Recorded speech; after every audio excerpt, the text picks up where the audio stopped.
வர்த்தக மொழி பேசும் வளர் தமிழர் அனைவருக்கும் வணக்கம். எல்லோருக்கும் இந்த நாள் சீரும் சிறப்பும் செம்மையான நாளாக அமைய வாழ்த்துக்கள். எல்லோருக்கும் இன்னைக்கு ரொம்ப ரொம்ப ரொம்ப நல்ல நாளாகவே இருக்கும் அப்படின்ட்டு வந்து நினைக்கிறேன். இப்போ இந்த வீடியோவில் பார்க்கக்கூடிய விஷயங்கள் ரொம்ப ரொம்ப இம்பார்ட்டன்ட். ஒரு ஸ்ட்ராட்டஜியை நீங்கள் வந்து பில்ட் பண்ணுறீங்க அப்படின்னா இதில் இருக்கக்கூடியது எல்லாமே உங்களுக்கு ரொம்ப யூஸ்ஃபுல்லாக இருக்கும்.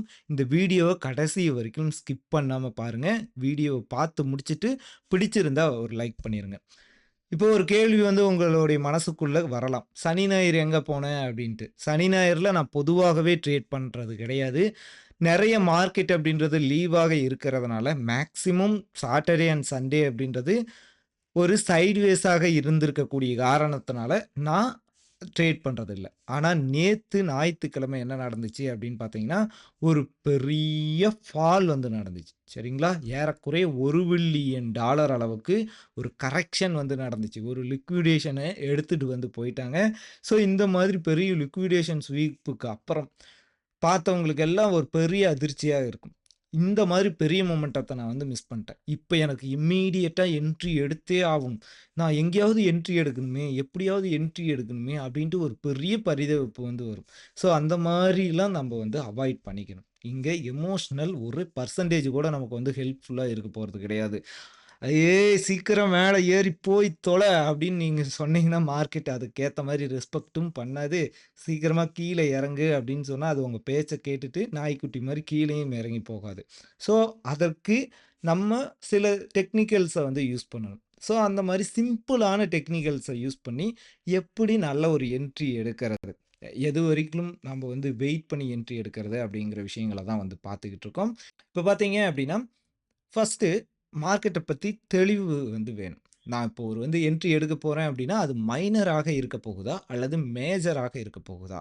என்ன மைனர், மேஜர் அப்டின்னா மொமெண்டத்துல. ஸோ மைனரான மொமெண்டம் குடுக்கக்கூடிய லெவல்ஸ பத்தி பேசலாம். மைனரா இருக்கக்கூடிய லெவல்ஸ் அப்டின்னா, ஸோ ரீசென்ட்டா இருக்கக்கூடிய சப்போர்ட் அண்ட் ரெசிஸ்டன்ஸ மட்டும் எடுத்துக்கிட்டீங்க அப்டின்னா, மார்க்கெட் இந்த ரேஞ்சுக்குள்ளேயே இப்போதைக்கு இருக்கு. இப்போதைக்கு ரெசிஸ்டன்ஸுக்கு ரொம்ப க்ளோஸா வந்து ட்ரேட் வந்து நடந்துட்டு இருக்கு. இப்போ அடுத்த கட்டமாக என்ன பண்ண போறோம்? இங்க பெரிய அளவுக்கு மொமெண்டம் இல்லாத ஒரு சூழ்நிலை உருவாகுது அப்படின்றது ரொம்ப தெளிவாவே வந்து தெரியுது.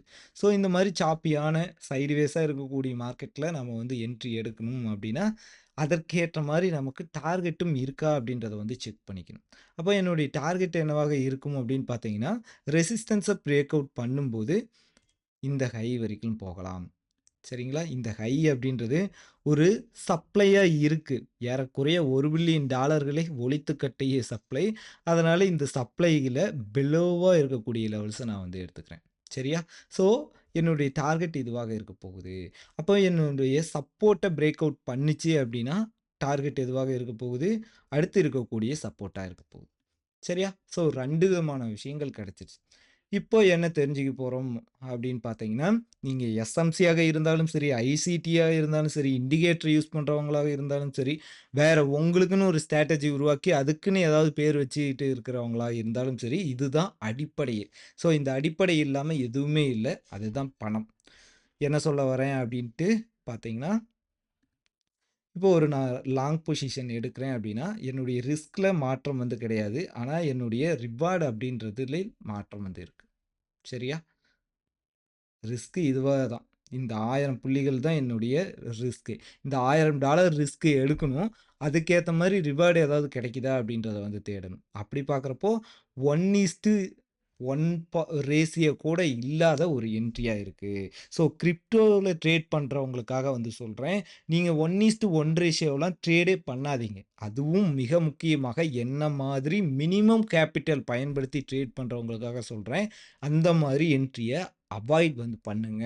ஸோ குறைந்தபட்சம் 1:2 ரேஷியோ, 1:3 ரேஷியோவாவது இல்லாம ஒரு என்ட்ரிய எடுக்கவே எடுக்காதீங்க அப்படின்றத வந்து சொல்றேன். இப்போ பார்த்தீங்க அப்படின்னா, இங்க 1:1 ரேஷியோ கூட நமக்கு வந்து இல்ல. அப்போ இந்த என்ட்ரி நமக்கு தேவைப்படுதா? கிடையாது. இந்த என்ட்ரி வேண்டாம். அப்போ சப்போர்ட் பிரேக் டவுன் வரைக்கும் வெயிட் பண்ணி பார்க்கலாமோ? ஒரு நல்ல என்ட்ரி கிடைக்குமோ? அப்படின்ட்டு வந்து உங்களுக்கு தோணலாம். அதையும் வந்து ட்ராப் பண்ணிருவோம். சப்போர்ட் பிரேக் டவுன்ல நமக்கு ஸ்டாப் லாஸ்ல எந்தவித மாற்றமும் இல்ல. இந்த ரேஞ்சே தான் நம்ம வந்து ஸ்டாப் லாஸா வச்சாகணும். நம்மளுடைய டார்கெட் அப்படின்றது பார்த்தீங்கன்னா, 1:2 ரேஷியோவுக்கு மேலேயே போகுதே. அப்படின்ட்டு வந்து நம்ம யோசிக்கலாம். ஆனா, இங்க தான் நெறைய கவனிக்க தவறுறோம் அப்படின்றது தெளிவா தெரியுது. என்ன அப்படின்னு பார்த்தீங்கன்னா, இது ஒரு லோ. ஒரு பெரிய ஃபாலுக்கு அப்புறம் குடுத்துக்கிட்ட கடைசி லோ அப்படின்றது இதுதான். இதுக்கு மேல ஒரு ஹையர் லோ கிரியேட் பண்ணியிருக்காங்க. இந்த ஹையர் லோ என்ன பண்ணியிருக்கு, பையர்ஸ இம்பல்சிவாக மாத்திருக்கு. ஸோ, அப்போ இது வந்து ஒரு டிமாண்டா இருக்கு. டிமாண்ட்ல நான் என்ன வந்து பண்ணிக்கிறேன் அப்படின்னா, இந்த லெவல நான் வந்து சப்போர்ட்டா எடுத்துக்கிறேன். ஸோ, இது ஒரு ஸ்ட்ராங்கான சப்போர்ட்டாக இருக்கும். அப்போ இங்க இருந்து பார்த்தாலும் எனக்கு என்ன தெரியுது, 1:1 ரேஷியோ கூட கிடைக்கல அப்படின்றது தெளிவா தெரியுது. அப்போ நான் இந்த என்ட்ரியும் அவாய்ட் பண்ணிக்கலாம். அப்ப நீ எது தான்ப்பா என்ட்ரியே எடுத்துக்குவ? இப்போ இவ்வளோ நேரம் வெயிட் பண்ணி $1000 $1000 இருந்தாலும் என்ட்ரியே எடுக்க வேண்டாம் அப்படின்னு சொல்றியே, நீ என்னதான் பிளான் பண்ணியிருக்க அப்படின்னா, நான் மினிமம் கேப்பிட்டல் வச்சு ட்ரேட் பண்றதுக்கு ஆரம்பிச்சிருக்கேன். அப்போ எனக்கு அ ரிஸ்க் அண்ட் ரிவார்ட் ரேஷியோ எடுக்கிறேன் அப்படின்னா, அதுக்கேத்த மாரி 1:2, 1:3, 1:4 அந்த மாதிரி ரேஷியோல இருக்கக்கூடிய ட்ரேட் தான் நான் பண்ணுவேன். அத தான் என்ன மாதிரி கேப்பிட்டல் வச்சிருக்கவங்களுக்கும் நான் வந்து ரெக்கமெண்ட் பண்ணுவேன். அப்படி பார்க்குறப்போ, நமக்கு சப்ளை எதுவாக இருக்கு? இதுதான் சப்ளையாக இருக்கு. இந்த சப்ளை நாம வந்து ட்ராப் பண்ணிக்கலாம். ஸோ, இந்த சப்ளைய மார்க்கெட் ரீச் பண்ணும்போது, இங்க இருந்து ரிஜெக்ஷன்ஸோ, ரிவர்சல் பேட்டர்ன்ஸோ நமக்கு வந்து கிடைக்குது அப்படின்னா, என்ன பெனிஃபிட்? அதுதான் இங்க இம்பார்ட்டன்ட். இவ்வளோ தூரம் வெயிட் பண்ணதுக்கு எனக்கு என்ன பெனிஃபிட் அப்படின்னா, என்னுடைய ரிஸ்க் அப்படின்றது குறைவா இருக்கும். அப்ப குடுக்கக்கூடிய ஹைய பொறுத்து. ஆனா என்னுடைய ரிவார்ட் அப்படின்றது அதிகமாக இருக்கும். 1:4 ரேஷியோ அப்படின்றது அசால்ட்டா என்னால வைக்க முடியுது. இந்த சப்போர்ட் வரைக்கும் வைக்க முடியுதுன்னா, நான் அந்த என்ட்ரிக்காக வெயிட் பண்றதுல ஒரு தவறுமே வந்து கிடையாது. அதே சமயம் மார்க்கெட் டவுன் சைட்ல வருது. நான் இந்த டிமாண்ட் வரைக்கும் வந்து வெயிட் பண்ணணுமா? அப்படின்றது மிகப்பெரிய கேள்வியாக இருக்கலாம். ஆனா, இந்த டிமாண்ட் வரைக்கும் வெயிட் பண்ணணும் அப்படின்ற அவசியம் கிடையாது. ஏன்னா, நமக்கு முன்கூட்டியே இன்னொரு டிமாண்ட் வந்து இருக்கு. ஸோ, இந்த டிமாண்ட் வரைக்கும் வெயிட் பண்ணா கூட வந்து போதுமானது. இந்த 2 டிமாண்ட்ல எங்க நமக்கு வந்து வொர்க் அவுட் வந்து சரியா ஆகுதோ, அங்க வந்து என்ட்ரி எடுத்துக்கலாம். அப்படி என்ட்ரி எடுக்கிறதுனால என்னப்பா பெனிஃபிட் அப்படின்னா, ரிஸ்க் அண்ட் ரிவார்ட் ரேஷியோ தான். ஸோ, அந்த ரிஸ்க் அண்ட் ரிவார்ட் ரேஷியோ அப்படின்றது தான் நமக்கு மேஜரான ரோல் வந்து மார்க்கெட்ல ப்ளே பண்ணும். இங்க இருந்து டவுன் பார்த்தீங்க அப்படின்னா, 1:3 ரேஷியோ அப்படின்றது அற்புதமா குடுக்கும். அதே கீழ இருக்கக்கூடிய ஒரு டிமாண்ட்ல இருந்து எவ்வளவு குடுக்கும் அப்படின்னு பார்த்தீங்கன்னா, 1:4 ரேஷியோவா? 1:4.5 அந்த லெவல் வரைக்குமே நல்லா குடுக்கும்.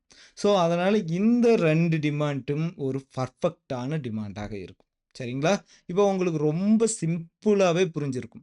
எங்கெல்லாம் மைனர் மூவ் குடுக்க போகுது, எங்கெல்லாம் மேஜர் மூவ் குடுக்க போகுது, எந்த ரிஸ்க் அண்ட் ரிவார்ட் ரேஷியோல என்ட்ரி எடுக்கணும், எதுலயெல்லாம் அவாய்ட் வந்து பண்ணிக்கணும், அப்படின்றது ரொம்ப சூப்பராவே புரிஞ்சிருக்கும் அப்படின்ட்டு வந்து நெனைக்கிறேன். ஸோ, இந்த வீடியோ உங்களுக்கு ரொம்பவே புடிச்சிருக்கும் அப்படின்ட்டு வந்து நெனைக்கிறேன். வீடியோ பார்க்குற அனைத்து நல்ல உள்ளங்களும் லைக் மட்டும் மறக்காம போட்டீங்க அப்படின்னா, லைவ் நேரத்தில இந்த மாதிரி ஒரு சில விஷயங்கள பகிர்ந்துக்க எனக்குமே ரொம்ப ஆர்வமா இருக்கும். ஸோ, அதனால மறக்காம லைக் மட்டும் பண்ணிருங்க. இந்த வீடியோ முழுசா வந்து பார்த்திருந்தீங்கன்னா, உங்களுக்கு ஒரு சில விஷயங்கள் நான் ரொம்ப தெளிவாகவே வந்து புரிஞ்சிருக்கும். ஸோ, அந்த விஷயங்கள் எவ்வளவு தெளிவா புரிஞ்சிருக்கு, இதுவரைக்கிலும் என்ன வந்து தவறு பண்ணீங்க, இப்ப எதெல்லாம் வந்து மாத்திக்கலாம் அப்படின்ற ஐடியா வந்து உங்களுக்கு கிடைச்சிருக்கும் அப்படின்ற நம்பிக்கையோட, நான் இன்னைக்கு இந்த வீடியோவ முடிச்சுக்கிறேன். வலியது வாழும். நன்றி.